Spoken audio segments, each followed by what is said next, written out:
This video is a review intended for parody and critique. As such, any and all use of materials from the reviewed subject is covered under fair use law.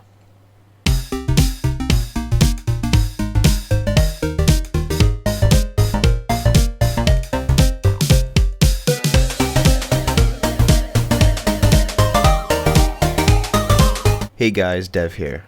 Now I know we said other Gamergate videos were coming out first, and they're all still coming, but Camera Lady wanted this one rushed out just because of how ridiculous this all is. Let me tell you about my evening. I came home, recorded a rather enjoyable session of Borderlands 2 Let's Plays with Lindsay, Ian, and Dave, went outside, shoveled the driveway. As I was finishing up, Camera Lady was coming home. She told me there was an absolutely riveting hour of TV that we had to check out. So, let's see what's on the old telly tonight, shall we? Move it, I'll blow your head off. They want to hide now. Let's see if we can handle this grenade. Roll the house. Damn! Oh. Who did that? Behind you. Kill them. Damn campers. Team practice 8 hours a day. They are not noobs. Noobs? No reset button in the real world. You got doxxed an hour ago. That's how they knew this address. And where was that posted? A sub-thread on Red Channel. What did they do to you? They leveled up. One of the players Robbie played with got carried away and killed him. Well, that's kind of far out. Mazes and Monsters is a far-out game. Level completed. This is a game to them. Okay, so what's the next level? Robbie? Okay, I'm in New York. Recoil. Not like shooting in a video game, huh? Actually, it's exactly the same. Well, that seems about right. Was anybody seriously surprised at this? Mainstream media has shown time and again, whenever it tries to tackle not just gaming but any kind of subculture, it fails miserably. Everybody knew this was going to be a shit show, especially coming from Law & Order, a show that I've only seen my retiree father to ever actually watch. But let's take a good look at just how ridiculous this gets. Right off the bat, we've got the #1 trope of any shitty episodic police drama. Anytime one of these shows decides to ham-fistedly do a story on a subculture, this tired technique is trotted out. We've got one guy, Ice-T this time, who's in the know about the subculture. Well, not really, but he's paid to poorly act like he's in the know. Look at his fucking face, he's got no idea what he's saying. So he rambles on about games, sprinkling in a bit of lingo here and there, which allows middle-aged Samus Aran to ask, What's a camper? as she's not at all into games, but at least wants to have some knowledge of what's going on around her. This dynamic, on its own, isn't necessarily bad. Every story needs exposition to establish itself, and one of the easiest and overused ways is to bring in a clueless character willing to ask the questions an equally clueless audience is also asking. However, what spells trouble is Pro Jared over here. Check him out. Stuff, don't engage, waiting on you to run by and shoot you in the back. They are pieces of crap. Noobs? Short for newbies. Oh, yeah, that's much shorter. See, he's in the dark as much as she is, but his role in this dynamic is to react negatively to any exposition given, as if to say, no matter what you actually say, this subculture is bad. We disapprove. When your clueless character exposition scene includes one of these guys, it's an immediate red flag that this story has an agenda it wants to push. Accuracy be damned. Go home, gamer girl. Oh shit, it's a 45-year-old voice and a 20-year-old body. Raina Punjabi only got this feminazi game made by being a slut. I'm super scared. Did your mom give you that hat? You know, nobody's really talking about this line, but I think it's actually one of the more telling ways on how out of touch this whole show is on its subject matter. I get that the writers have an anti-Gamergate chip on their shoulder. I get that they've swallowed the media narrative of sexism and harassment over the truth of corruption and ethics. I get that they're trying to tell a story that depicts women's struggles in predominantly male spaces, trying and failing, but trying nonetheless. But if you actually knew anything not only about the subculture you're attacking, but the position you are taking to attack that subculture, why didn't you have your wardrobe department put a fedora on this guy? What's to insult here? It's just a ball cap. As the scene stands, her line makes absolutely no sense. Want to give it a try? Virtual reality.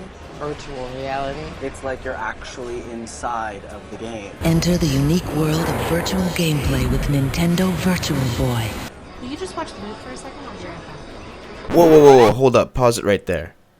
Is that the Zelda font? I think it is. Okay, I know from the story structure of this episode, as well as the agenda the writers are trying to push, that the female indie developer is likely meant to be either Brianna Wu or Zoe Quinn. And you're actually comparing their work to The Legend of Zelda? I don't want to ever downplay physical rape or sexual assault. I can confidently speak for every single member of Gamergate when I say that if and when this type of thing happens in real life, we don't support it, and we want to see the perpetrators brought to justice. But the show sets it up like this is simply what video game culture is. Real life women getting raped in a bathroom as a normal and accepted occurrence. Angry Joe recently had the best reply to something like this. That's not fucking gaming culture, that's shitty people culture. What happened? These guys, they just can't stand women in gaming. Now here's the first real obvious clue that the writers had an ideological axe to grind. This line, "they can't stand women in gaming," is lifted directly from the anti-Gamergate straw manual. In real life, it's a blatantly and provably untrue claim, used when the unethical want to hide their crimes. But in the show, they just slap it on to the end of an attempted rape and call it a day. In essence, the show, in concocting its fiction, is trying to give further credence in the real world to the use of sexism as a scapegoat to hide unethical behavior. What did they do to you? They leveled up.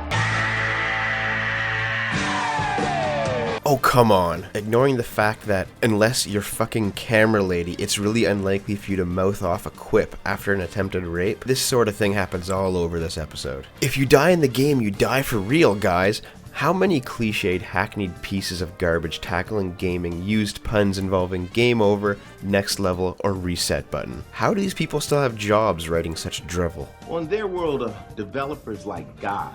And some guys aren't ready to give a girl that power. See, I'm not sure if developers are really considered gods by gamers. Kamiya gets shit on constantly. Kojima is considered a brilliant nutjob megalomaniac. Gamers seem to look down on devs more often than not, especially the shitty devs who cut corners. The only one who's really considered a god is Miyamoto. And when you look at this list of actual women in gaming, instead of only listening to the ones screaming loudly on Twitter 24/7, a lot of these women actually get treated just as well as their male counterparts. In fact, if there's any harassment, it's from sex-negative Western women directed towards Asian women developers for daring to work on projects like Bayonetta. She also tell you these creeps have a grudge against you in your game? There's nothing in the game for them to be angry about. You can choose how you play. You can wage peace or war, have a patriarchy or a matriarchy, be eco-conscious or industrialized. I know. I read on Kotaku that it's better than Civ 5 with the Brave New World expansion pack. I read on Kotaku. Oh man, read on Kotaku? Better than Civ 5? What's worse, the fact that Ice-T reads Kotaku vigilantly? That he's enough of a plebeian that he doesn't recognize the mastery of Civ 4. This is really just another one of those hit pieces done by people who know absolutely nothing about games, isn't it? With a couple of added anti-Gamergate narrative sprinkles on top. This is Reina Punjabi, the indie dev in charge of Amazonian Warriors, a game that, according to the story, everybody hates. Now, if Amazonian Warriors were actually hated as much as the story lets on, and this were the real world, here's what would happen. If Punjabi were a member, or friends with members of Game Journal Pros, Amazonian Warriors would be getting disproportionate press on Kotaku, Polygon, etc. Gamergate would protest her game due to its lack of quality and due to the apparent collusion regarding journalists reporting on their friends' games. Gamergate would be labeled sexist and racist for doing so by the mainstream media. Amazonian Warriors may or may not get on Steam, but it ultimately probably wouldn't sell very well. Punjabi and the clique that supports her would likely blame the failure of her game on misogyny.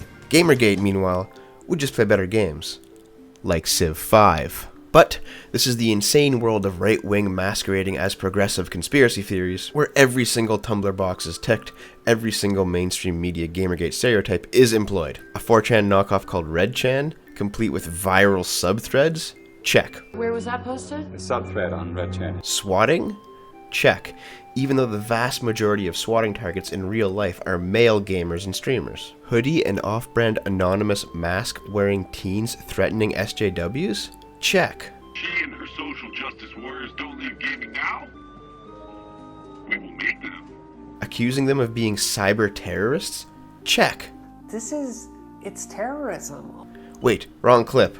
Check. The cyber terrorists win. Hacking a lighting control panel at a stage event through the internet and screaming no social justice in gaming in a Bane knockoff voice?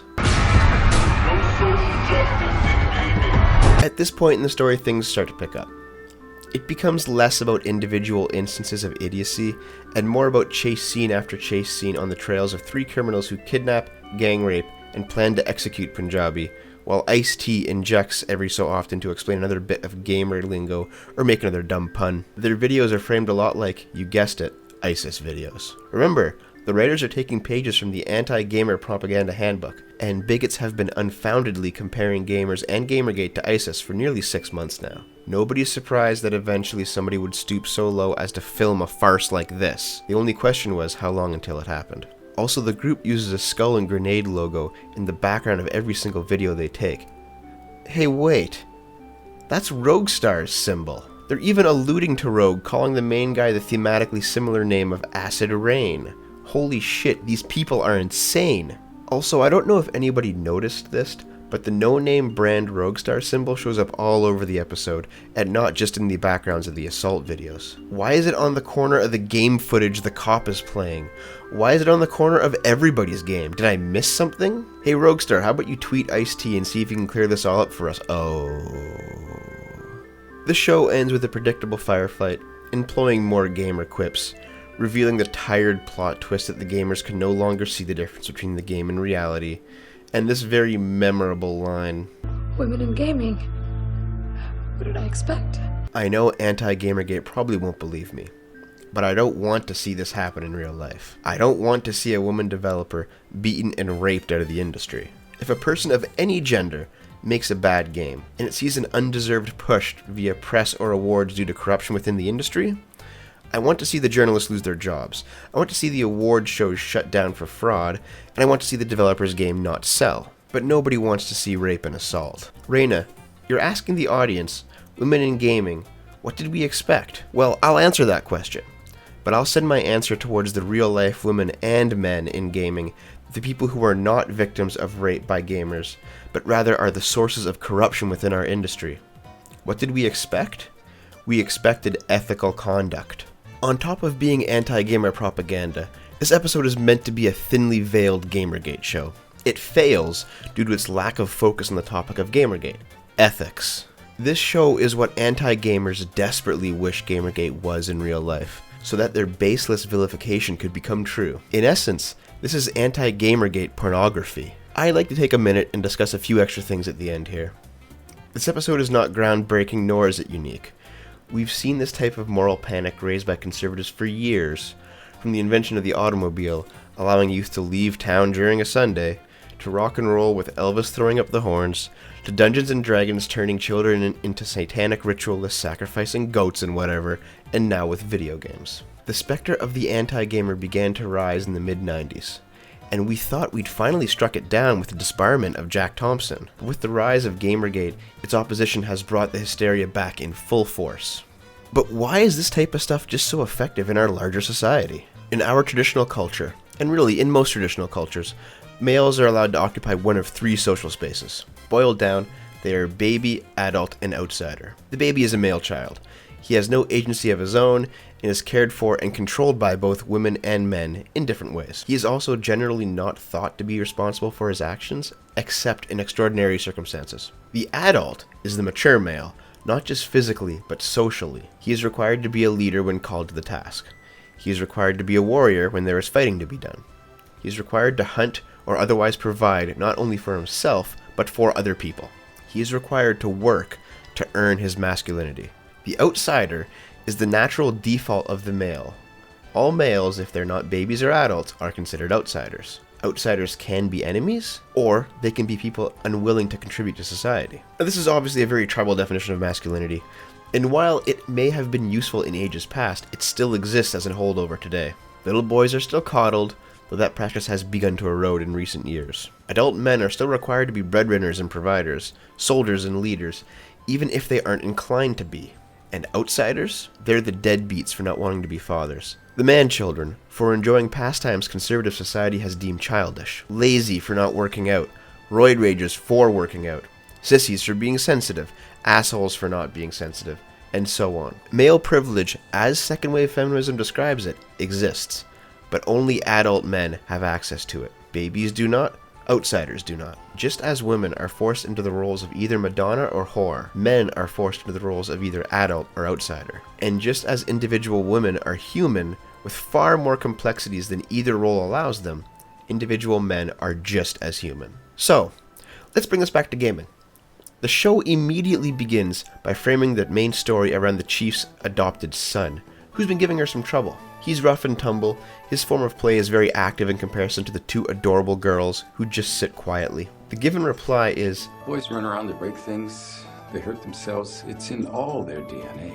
The implication here is clear. You have a baby. One day he will grow into an outsider if left on his own. You must teach him to be an adult instead. This is simply the conservative idea of women existing to be a civilizing force in men's lives, repackaged to fit the young male narrative this show is about to present. This is all too clear later in the show, when she stares at a photo and wonders if her boy is going to grow into one of those nasty, vile gamers. Most of the men in the show are portrayed to be undesirables, entirely absorbed in their gaming hobby. They're outsiders. They're certainly too old to be babies, and they've yet to willingly take on all the duties men their age are expected to take on by society. This is obvious in how they act, how they talk, how they look. The show presents them as if they hate not only women but themselves, solely because they enjoy an activity that their society considers childish. They know of their outsider status, they hate being a member of that class, but they cannot change. That is pointed out rather quickly in this scene. Like overgrown boys, like staring at a screen, pressing buttons. Isn't there a basketball game on or something? I don't really need to say any more, do I? She even later berates one of her coworkers for playing video games, where he has to reassure her that no, he's actually an adult, not an outsider. I fought off those tendencies long ago, ma'am. Of course, in real life, humans are more complicated than this. One can obviously be a mature, responsible adult and be a gamer, but forcing the mutually exclusive triad of male identities, of baby, adult, outsider, into the portrayal of every single male character in the show is exactly what is thematically required to make the episode operate as an anti-gamer propaganda piece. It's certainly not good storytelling, but it is functional propaganda. And that propaganda is reliant on this very conservative and ultimately grossly inaccurate understanding of men, and portrayal of both gamers and the Gamergate they so very much want to mention but never actually do. Moreover, for a show that wants to push a progressivist agenda, well, not a real progressivist agenda, because if that were the case, they'd portray gamers as a diverse group that is actually not at all abusive, but you get what I'm saying. Did you actually have to go with naming your Indian character Punjabi? Jesus. I have to wonder, was the actress herself a bit offended by that, but just swallowed her pride and took the paycheck? I don't know how it is anywhere else in the world, but where I'm from, Punjabi is generally considered a racial slur. And while thematically, she's meant to be Brianna Wu or Zoe Quinn, she wears Anita Sarkeesian's earrings. Purposefully, I'm sure, and looks more like Jenny Barrage than anybody else. Do keep in mind that last I heard, Jenny Barrage has received harassment for being a girl gamer, as well as for trying to build basegamer.com. But her harassment hasn't come from angry male gamers. Her harassment has come from the angry supporters of the journalists and developers that oppose Gamergate. Law & Order literally got nothing right in their story. Speaking of those angry supporters of corruption in anti-Gamergate, let's see what they have to say about this whole thing. Here's Zoe Quinn hiding in a bathroom being crushed by the weight of it all. I don't know if Law & Order should trigger you this much, Zoe. If it does, you should probably just turn the TV off and do something else. Here's Rob Cypher, describing exactly what Law & Order actually just did, and he says, this quality film about social activism will annihilate the Gamergate mind hive once and for all. Yeah. I have a feeling it's not going to do that. Here's Warren Light, someone who actually works on the show, saying that women are thanking him for taking on misogyny in gaming. Well, you didn't do that. You made up a boogeyman. Here's Brianna Wu. The part of the Law & Order episode that seems implausible is how there's an online threat to a woman and the police do something. Yeah, the thing about threats is that they have to be proven, Brianna. And so far, any threats towards you that I've seen has come from one Twitter account, which got banned. And all of us are in complete support if Twitter decided to backtrace that account, get the IP, and have the person arrested. And of course she says, I'm concerned about this darknet Ice-T was warning us about. Okay, Jonathan McIntosh often says that gamers cannot tell the difference between fantasy and real life. The basis of the movies Mazes and Monsters and Skullduggery and a lot of other D&D propaganda was that people who play D&D cannot tell the difference between the game and real life This is something that we hear a lot. And yet here's Brianna actually thinking that Ice-T's comments about the darknet warrants real-world investigation. She also thinks she's Batman. Here's Ben Kuchera, and this actually plays to a larger point. He says, it's kind of hard to be snarky about bad TV shows dramatizing this when vulnerable people are still actively targeted in the long term. Anti-Gamergate is turning on this show. They were promoting it before. They're turning on it now. I think it's because they're finally starting to realize that when they take their own narrative and play it out, it looks ridiculous. But more on that later. Here's good old Alex Lifeshits. Watching fake terrorists reading off verbatim threats you've received and then raping, torturing an analog for your loved ones ain't peachy. I'm sure it isn't. Do keep in mind, though, that in the show, the threats were reported. People were traced. If you've received threats, if Zoe's received threats, report them. Don't brag on the internet that you've reported them. Don't make it a big thing because the police will inevitably say, hey, don't do that. Report them, do what they say, and get them caught. I know Zoe has said August never ends. August never ends because you don't want it to end. Here's Maya Kramer and Kara Ellison, both of them saying basically that the ending was a downer. Law and they've already won order. Law and quit your job, women, who cares what you do. It's true. The ending was a downer. I don't want to see that happen to women. Absolutely not. I do want to see corrupt people, men or women, lose their jobs. I do want to see them be punished legally, if applicable. Nobody wants to see them raped. Nobody talks about that. And here's Social Justice Kirby complaining that the internet is making memes again. Someone please plant the no fun allowed sign. Here's everybody's favorite dog rapist, Sarah Butts. The narrative of Gamergate SVU was essentially that despite the best efforts of law enforcement, certain tragedies are unavoidable. No, that wasn't the narrative. The narrative was that all gamers are terrible human beings, and that is not true. And they decided to stage a rape scene on a show in order to push that narrative, to slander an entire group of people, a very diverse group of people, all for their own ideological ends. It's disgusting. And here's Zoe saying that the story was basically all about her, and that she should have been contacted by Law and Order to get her permission to actually do the episode. I think that's why they went with somebody who wasn't you, Zoe. Zoe, the world doesn't revolve around you. Gamergate doesn't even revolve around you. You're the Franz Ferdinand of Gamergate. And I must point out, I know that this person wasn't based on you because as shitty as Amazonian Warriors is, it still seems to be a lot better than Depression Quest. I'll end it off with Jason Schreier because this kind of speaks to my larger point. He says Law & Order is a terrible television show. He makes fun of Ice-T. He says that Civilization 5 is obviously much better than Amazonian Warrior. And he wrote an article on Kotaku about it. Now, his Kotaku article entitled, "So That Was Law & Order's Gamergate Episode," is very, very negative. And I think this is very interesting because the narrative that these journalists and these developers have pushed this whole time, pushed for 6 months, is that women are being harassed. There is no ethical violation anywhere. This is about harassment of women. This is about women being chased from their homes. This is about women being hit with rape threats, women being hit with death threats. That's their narrative. That's what they're saying. That's what they're saying everywhere they can, anywhere they can. But suddenly, when a show like, say, Law & Order comes along, takes that narrative and actually puts it into practice, actually crafts a story from that narrative, they release it publicly and people watch it. Suddenly it's a bad episode. That episode is based on your narrative. That is what you're pushing. It's an untrue narrative, yes, but it's the narrative that you push. And now various writers are latching onto that narrative, making stories out of it, and throwing it back at you. And now you're seeing why you're so incorrect? A lot of Gamergate's opponents thought that this Law & Order thing was going to be like a nail in the coffin for Gamergate, and it's just backfiring in their faces because people are beginning to see just how ridiculous, how wildly out there the claims of anti-Gamergate are. The narrative of misogyny and death threats and harassment culminated in this episode. And now that people are seeing what actually happens when this shit goes down and comparing it to what's actually happening in Gamergate in real life, they're realizing, oh hey, that's not Gamergate. Now, I would go over what pro-Gamergate thought of the episode. However, if you go on Twitter and check out the hashtag, it is 100% shitposting and new memes. Thanks, guys. Who's this then? That's my husband, but he passed. No, the kid. That's my son, Anthony. He's away at college. Does he play video games? Yes, why? Where? Where does he play? Ma'am? Ma'am, just answer the question. Just answer the question, ma'am. Where does he game? Where does he play his video games, ma'am?